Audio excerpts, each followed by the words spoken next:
장제원 오늘 불출마 네. 선언했죠. 그다음에 그 김기현이 잠적했어요. 네. 저는 이거 완전 내피셜인데 거대한 캐비넷의 힘이다. 이렇게 어떤 사람이 얘기한 것에 동의합니다. 네. 네. 뭐 그런 소문이 여의도에 많죠. 저는 이게 그동안에 이재명 대표에 대해서는 캐비넷을 열었는데 캐비넷이 부실했던 거예요. 네. 그런데 오히려 그때 소문이 계속 뭐가 돌았냐면 여당에 대해서 캐비넷을 열면 여당은 더 떨 거다 이렇게 얘기했어요. 왜냐하면 민주당은 가난하잖아요. 저도 탈탈 털었대요. 네. 근데 나온 게 없어요. 창피하게 연애 사건 하나 안 나왔어요. 아이고야. 그런데요. 네. 그게 지금 작동이 돼서 뭐 국민의힘에 뭐 김기현 대표가 버틸 거다 뭐 어쩔 거다. 저는 절대 그렇게 해서 장제원 의원도 못 버틸 거라고 생각했어요. 아니, 그랬어요. 국민의힘, 제가 이제 늘 취재를 하니까 국민의힘 사람들이 늘 하던 얘기였어요.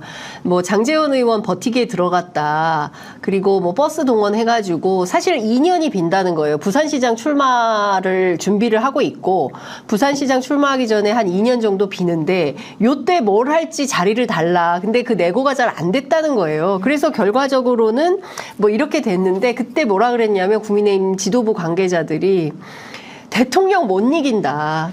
열면 끝이다. 그런 얘기를 했거든요. 예, 그러니까 사실상 버티기 어렵죠. 아, 예. 그렇죠. 예. 그리고 말씀하신 대로 캐비넷의 힘이 큽니다. 그리고 검사 출신 대통령, 검찰 출신, 검찰총장 출신 대통령. 네. 보통은 이제 대통령쯤 되면 내가 검사의 때를 벗어야지. 그게 더 유화적으로 해요. 예를 들면 노태우 대통령 같은 경우 그 하나회 멤버고 네. 그리고 그 다음이 김복동이라고 막 했었잖아요. 그렇죠. 근데 거기서 끊긴 거예요. 6월 항쟁으로. 맞아요. 예, 그런데 그 노태우 대통령은 자신이 군인이란 때를 벗기 위해서 이 웃기는 얘기인데 네. 그때 얘기 하나 해드릴까요? 네, 네. 어느 날 갑자기 지금 서울해봉으로 들어갔습니다. 서울로 네. 돌아가는데 갑자기 이제 노태우가 된 거예요. 네. 그때 상황 다 설명하기 어렵고 됐는데 그 해직 기자 선배들 중에 송건호 회장님이 계세요. 네. 회장님이 어느 날 오셔서 심각한 표정으로 노태우가 세종대왕 이후 최고의 성군 대통령이 되려고 한답니다. 그런 거예요. 엥? 87년 요랑쟁 이후에. 네, 그러니까 주위에 있던 이제 젊은 선배들이 갑자기 띠용 된 거죠. 네, 네. 노태우와 성군이 말이 됩니까? 그런데 노태우는 네. 박철원이라는 사람을 내세워서 네. 북방 정책 100% 성공한 거잖아요. 그렇죠. 그때 우리 유엔 가입하고 중국과 수교하고 맞습니다. 다 했거든요. 예, 예. 그래서 그렇게라도 하는 거예요. 아무리 군인 출신이라도. 그런데 윤석열 대통령은 검사 티를 벗으려고 하기는커녕 오직 그 스타일로 나를 그러니까 이런 거예요. 내가 사람에 충성하지 않아. 그래서 점수를 땄잖아요. 네. 그리고 공정의 대명사 조국을 쳤어. 네. 조국을 쳤죠. 그것 때문에 내가 그걸로 대통령 예, 됐잖아. 예. 그 스타일을 좋아하시는 거야. 계속 그렇게 가. 좋아 빠르게 가. 예, 그거예요. 안 변하는 거예요. 예, 그러니까 다른 사람도 어떻게 돼요? 사람이 충성하죠. 네. 오직 윤석열 대통령에게만 충성하는 사람들이 득실득실 하게 되는 겁니다. 그렇죠. 근데 지금 상황을 놓고 보면 그래도 이런 건 있는 것 같아요. 국민의힘은 그래도 장제원발 혁신 신호탄이 터졌다. 그래서 김기현 뭐 줄줄이 이제 그 소위 이제 윤핵관들이 물러나는 모양새를 만들면서 우리 이렇게 바뀌겠다라는 그 흐름을 만들 텐데 민주당은 뭐 하냐 이런 비판도 있습니다. 아니, 근데 민주당은 네. 저는 이게 참 시각을 어떻게 보냐에 따라 세상이 이렇게 달리 보인다. 제가 네.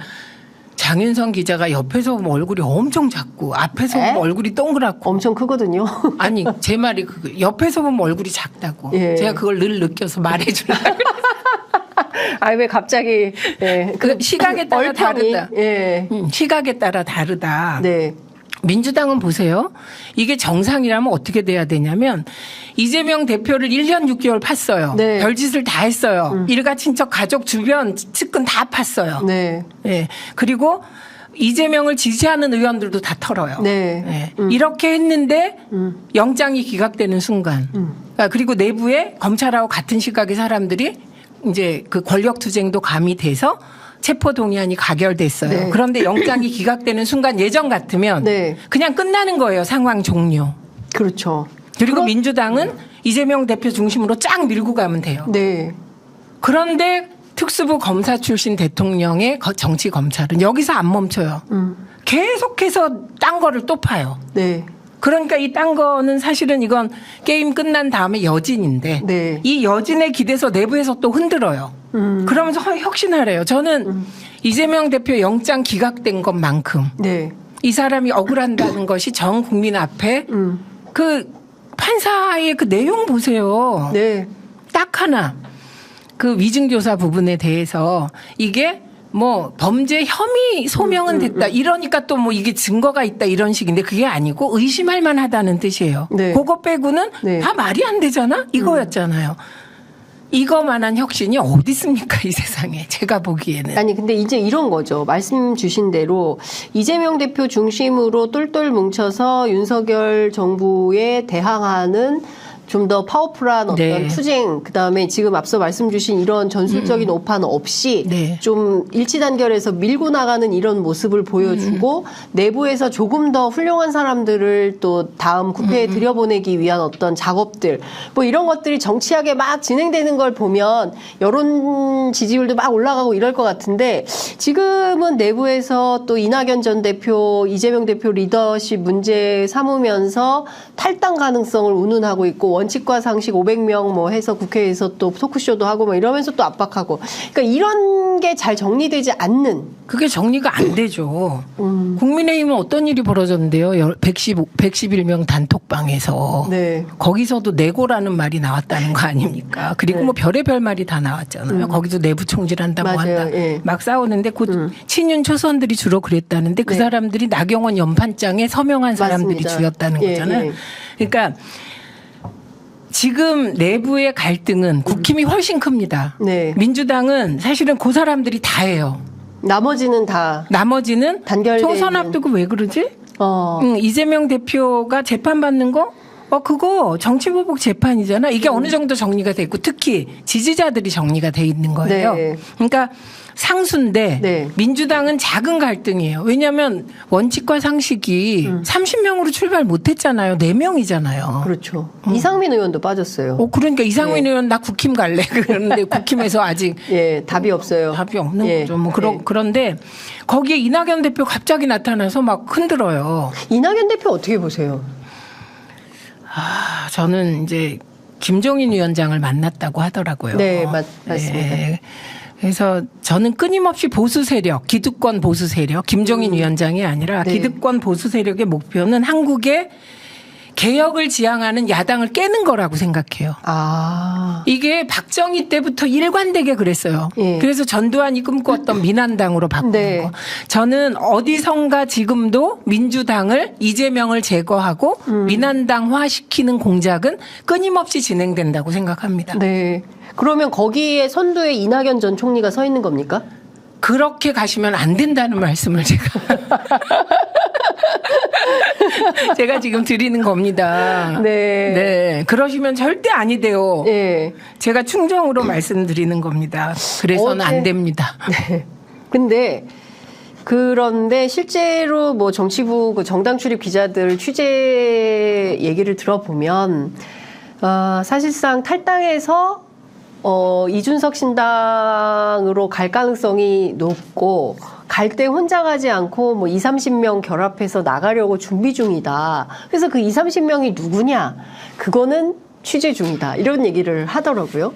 뭐 저는 사실 제가 아까 말씀드렸잖아요. 네. 원칙과 상식이 그냥 만들어졌을까? 저는 그렇게 생각을 안 해요. 왜냐하면 제가 솔직히 대통령을 2번이나 만들어 본 그룹에 속했던 사람이에요. 네네네.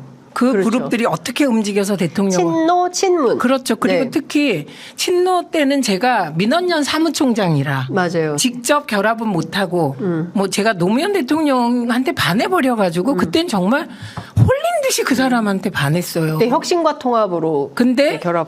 친문에서는 혁신과 통합을 추동한 세력이란 네. 말이죠. 문성근 선배랑. 네. 그래서 어떤 조직이 어떻게 만들어지고 그게 외화될 때는 어떻게 되고 다 알아요. 그런데 4명이 그렇게 만들 때 그냥 만들 수가 없다고 저는 생각하고 보고 있었어요. 네. 그러면 개파의 수장들이 좀 보내고 이런 거라고 봐야 돼요. 근데 거기에 개파의 수장이라고 할 만한 사람은 사람은 없죠. 없죠. 예. 예를 들면 그 논의를 했는데 아무도 안 간다고 그렇게 본다는 거예요. 저는 예, 그래서 거기에 유일하게 논의에 좀 이렇게 합의된 사람이 윤영찬 의원 정도가 아니었을까. 아하. 근데 사전에 충분히 얘기를 했을 거라고 생각을 했던 거예요. 네. 그런데 이제 그 프로젝트가 성공하려면 조건들이 있어요. 어떤 겁니까? 첫째는 강력한 대권 후보가 있어야 돼요. 혁신과 통합이 성공한 건 문재인 비서실장이 합류해줬기 때문이에요. 네. 그리고 두 번째는 기획력이 굉장히 강한 사람이 필요해요. 네. 그리고 대중적 스타가 필요해요. 보세요. 혁신과 통합에 문성근 대표가 있었어요. 맞아요. 그때까지는 대중에게 영화배우였어요. 사랑받는 영화배우였어요. 영화배우였어요. 예. 그다음에 문재인 실장은 그냥 여론조사 넣었는데 8%가 나온 예. 대권 후보 감이 있었어요. 대한민국에서 가장 조직적 기획통인 이해찬 대표가 결합했어요. 이 세 명이 있었고 영광스럽게 제가 거기서 사무총장을 했죠. 네. 그러니까 이 조건이 갖추어질 때 뭔가 되는 거예요. 그러니까 원칙과 상식은 그에 비하면 예를 들면 국민의당 네. 안철수 대표가 있었어요. 네. 그때는 대권 후보였어요. 그렇습니다. 예. 그다음에 박지원이라는 기획통이 있었어요. 네. 네. 그러니까 된 거예요. 네. 안철수 대표가 그때는 대중적 스타였어요. 그러면 이제 지금 상황에서 원칙과 상식? 그러니까 그쪽은 이준석 대표를 바라보게 돼 있죠. 왜냐하면 40대 기수론으로 네. 이준석 대표가 해볼만 하잖아요. 이준석 대표 이제 내년에 40이죠. 맞아요. 예, 네. 저는 국민의힘이 진짜 이상한 게 이준석 대표를 아이 취급할 때 본인 40대를 생각해 보세요. 40살의 아이라고 생각하셨어요? 그러니까요. 저는 그게 정말 이상해요. 근데 그 국민의힘 사람들은 통칭 준석이에요. 한 번도 이준석 대표라고 민주당 사람들은 오히려 이준석 대표, 이 대표 뭐 이렇게 부르던데 국민의힘 사람 친해서 그런 건지 모르겠지만 항상 준석이 이렇게 하더라고요. 그래서 저는 이런 프로그램이 가능하다고 봐요. 이준석 대표를 대권 후보로 하고 그다음에 김종인 위원장이 예. 소위 그 재갈공명 예. 죄송합니다. 재갈공명 네, 수정하겠습니다. 대권 후보로 하고 그다음에 김종인 위원장이 기획을 기획통. 하고 예. 그다음에 여기에 대중적으로 예. 특히 호남 쪽으로 해서 이낙연 대표를 좀 모셔보자. 근데 스타는 스타 맞습니까? 아니죠. 스타는 아니지만 호남 소구력이 예, 있고 민주당을 예. 호남 소구력. 깰 수 있잖아요. 민주당에 예. 타격을 줄 수 있잖아요. 민주당에 옛날 같으면 깨지죠. 타격 주고 깨진다. 예, 제가 이제 요 얘기가 그럼 민주당을 깨는 공작? 아니, 제가 결론을 얘기한 결론이 예, 예, 이제 예. 제가 오늘 하고 싶은 결론이 이제 지금 마지막에 좀 이따 나올 예. 텐데 이런 기획은 가능할 거다. 거기에 뭐 예를 들면 누구 이렇게 하면 되죠. 특히 젊은 정치인들 뭐 할 수 있으면 하는 건데 네. 과거 같으면 문재인 정부에서 총리를 하시고 사랑받는 총리셨잖아요. 대국민 정말 저 국회에서 답변하실 때 진짜 다들 너무 좋았잖아요. 그런 총리와 현역 의원 4명과 이런 분들이 막 흔들어요. 거기에 보수 언론들, 거기에 진보 언론까지와 같이 흔들어요. 옛날 같으면 당이 흔들리고 깨지죠. 근데 지금 당이 안 흔들리고 안 깨지죠. 이게 민주당의 권리당원이 247만 명이기 때문에 그래요. 그래서 저는 아무리 누군가 그 민주당 권리당원들을 욕하고 그래도 그 욕은 왜 하냐 무서워서 하는 거라고 생각해요. 제가 그 원칙과 상식이 국회에서 토론회 하시면서 지지자들 왔잖아요. 거기에 대해서 한 분이 여러분이 이렇게 응원을 해 주시니까 너무 힘이 난다 막 이런 얘기하는 걸 보고 그게 팬덤이에요. 500명의 팬덤으로 힘이 나시죠. 네. 그러면 그거를 2만 명 만드시면 되고 이재명 대표도 팬덤을 통해서 힘을 얻는 정치인이다. 내 팬덤은 되고 이재명 팬덤은 안 된다. 이건 정말 이상하다. 그래서 네. 지금 민주당을 지키는 힘은 네. 계속된 민주당의 정치개혁의 결과 그냥 말로만 당원, 페이퍼 당원이 아니라 능동적이고 적극적인 당원들이 민주당의 포진해 있는 것이 민주당을 지금 깨지 않고 유지시키는 힘이다. 김민석 의원이 어제 이낙연 전 대표의 행보와 관련해서 이낙연의 정치 노선이 도대체 뭐였다는 것이냐. 거기까지는 괜찮았어요. 사쿠라 정당이라고 그 표현은 좀 과했어요. 그 표현 좀 과했을까요? 그러니까 이런 거잖아요. 제가 박우정 선배가 네. 저기 말지 초기 편집장이었는데 제가 직진이잖아요. 그때도 직진. 그러면 저한테 민희 사실이라고 다 말해서 좋은 게 아니야. 그게 해당되는 거예요. 속으로는 생각할 수 있지만, 네. 그러니까 그거는 잘못했다고 사과하시면 될 것 같고요. 그러나 그 내용에 동의하는 분들은 또 많을 것 같아요. 네. 그래서 공격받고 있더라고요. 김민석 의원이. 근데 저는 김민석 의원이 그 말은 심했다 이렇게 생각합니다. 근데 속으로 동의할 분 하시고 저도 내용상의 일부 동의합니다. 그런데 그거 신나게 쓰잖아요, 언론이. 네. 우리 쌈 붙이려고. 조선일보가 제일 열심히 쓰고 있습니다. 그렇죠. 예. 그러니까 조선일보 등 보수 언론은 지금 사실 민주당은 지난 구속영장 기각으로 큰 게임이 끝나버리니 네. 이제 아주 작은 그 말실수나 뭐 거리가 되면 키우잖아요. 네. 그리고 민주당 의원들이 잘하는 거 안 쓰잖아요. 이런 환경에서 지금 이용당하는 거예요. 그런데 여기에 대고 또 조금 더 분열시키고자 하는 분들이 김민석 의원을 공격하고 하더라고요. 네. 뭐 공격 뭐 받아야죠. 센 말 썼으니까. 근데 제가 김민석 의원을 평가하는 딱 하나가 있어요. 20년 반성한 거 맞아요. 20년. 20년을 반성하며 지냈어요. 진짜로. 예. 네. 그래서 반성할 때 저렇게 반성하는 모습을 일관되게 보여줘서 시민들의 마음을 얻어서 당선된 거예요.